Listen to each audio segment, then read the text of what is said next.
আকাশবাণী কলকাতা। খবর পড়ছি পার্থপ্রতিম মিত্র। বাংলাদেশের আন্তর্জাতিক অপরাধ ট্রাইব্যুনাল প্রাক্তন প্রধানমন্ত্রী শেখ হাসিনাকে মানবতা বিরোধী অপরাধের দায়ে দোষী সাব্যস্ত করে মৃত্যুদণ্ড দিয়েছে। একই সঙ্গে প্রাক্তন স্বরাষ্ট্রমন্ত্রী আসাদুজ্জামান খান কমলকেও একই কারণে মৃত্যুদণ্ড দেওয়া হয়েছে। স্থানীয় গণমাধ্যম সূত্রে জানা গেছে যে এক মাসব্যাপী বিচারের পর ট্রাইব্যুনাল এই রায় ঘোষণা করেছে। এর আগে বিচারপতি মোহাম্মদ গোলাম মুর্তজা মজুমদারের নেতৃত্বে 3 বিচারপতির এক প্যানেল আজই রায়দানের দিন হিসেবে ঘোষণা করেছিলেন। এর প্রেক্ষিতে রাজধানী ঢাকায় নিরাপত্তা ব্যবস্থা জোরদার করা হয়েছে। ট্রাইব্যুনাল চত্বরে Bangladesh border guard, rapid action battalion এবং অতিরিক্ত সেনা মোতায়েন করা হয়। শেখ হাসিনার বিরুদ্ধে গত বছর জুলাই আগস্ট মাসে ছাত্রদের নেতৃত্বে গণবিদ্রোহ ঠেকাতে আওয়ামী লীগ সরকার ব্যাপক দমনপীড়ন চালায় বলে অভিযোগ। এদিকে শেখ হাসিনা এই রায়ের নিন্দা করেছেন এবং একে রাজনৈতিক উদ্দেশ্য প্রণোদিত বলে মন্তব্য করেছেন। ভারতীয় মহাকাশ গবেষণা সংগঠন ইসরো চলতি অর্থবর্ষের মধ্যেই 7টি নতুন উপগ্রহ উৎক্ষেপণের পরিকল্পনা হাতে নিয়েছে। ইসরো চেয়ারম্যান ভি নারায়ণন এক সাক্ষাৎকারে এই তথ্য জানিয়ে বলেছেন, প্রস্তাবিত উপগ্রহগুলির মধ্যে একটি বাণিজ্যিক উপগ্রহ, যোগাযোগ উপগ্রহ এবং কয়েকটি পিএসএলভি ও জিএসএলভি মিশনের উপগ্রহ রয়েছে। নারায়ণন জানান, কেন্দ্রীয় সরকার 4র্থ চন্দ্রায়ন অভিযানেরও অনুমোদন করেছে। এই অভিযানে চন্দ্রপৃষ্ঠ থেকে নমুনা সংগ্রহ করে নিয়ে আসা হবে। আগামী 3 বছরের মধ্যে ইসরো 3টি নতুন উপগ্রহ নির্মাণ করবে। তিনি আরও জানান, 2035 সালের মধ্যে মহাকাশে একটি ভারতীয় স্পেস স্টেশন প্রতিস্থাপনের জন্য প্রস্তুতির কাজ শুরু হয়েছে। 2027 সালের মধ্যে ভারত প্রথম মানববাহী মহাকাশ অভিযান চালাবে বলে তিনি জানান।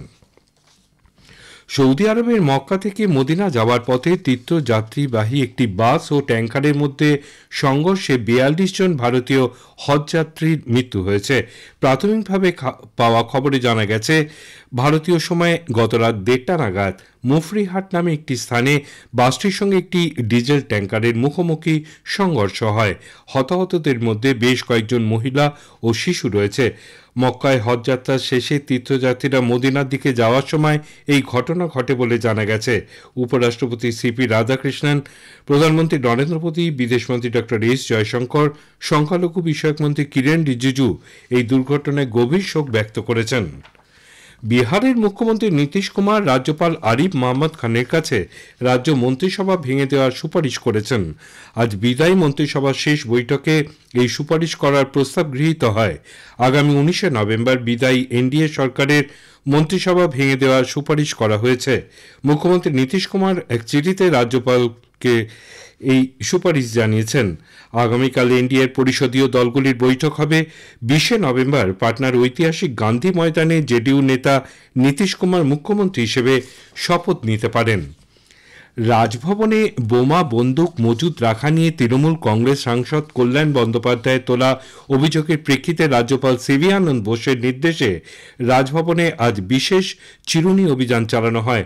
বম্ব স্কোয়ার, স্নিপার ডগ, কেন্দ্রীয় আধা সামরিক বাহিনী, কলকাতা পুলিশ ও রাজভবনের নিরাপত্তার দায়িত্বে থাকা আধিকারিকরা যৌথভাবে এই অভিযান চালান। কর্মীদের বের করে খালি করা হয় রাজভবন।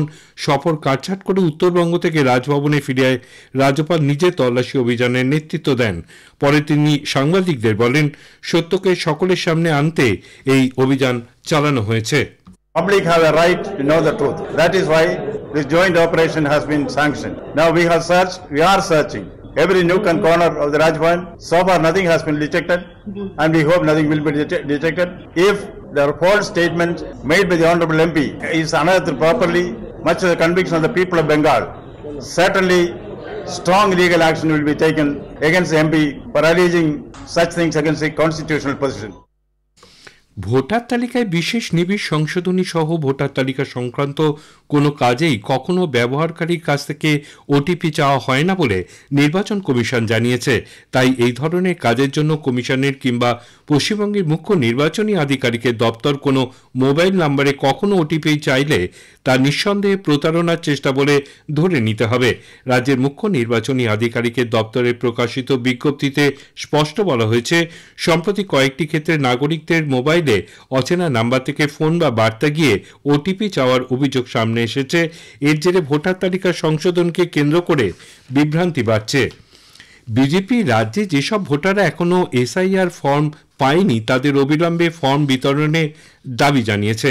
কলকাতায় আজ এক সাংবাদিক বৈঠকে বিরোধী দলনেতা শুভেন্দু অধিকারী অভিযোগ করেন, বহু এলাকায় বিএলওরা ইচ্ছাকৃতভাবে অথবা রাজনৈতিক কারণে ভোটারদের এসআইআর ফর্ম এখনো বিতরণ করেনি। খবর এখনকার মতন শেষ হলে এরপরে গ্রামীণ সংবাদ শুনবেন 6:35 মিনিটে।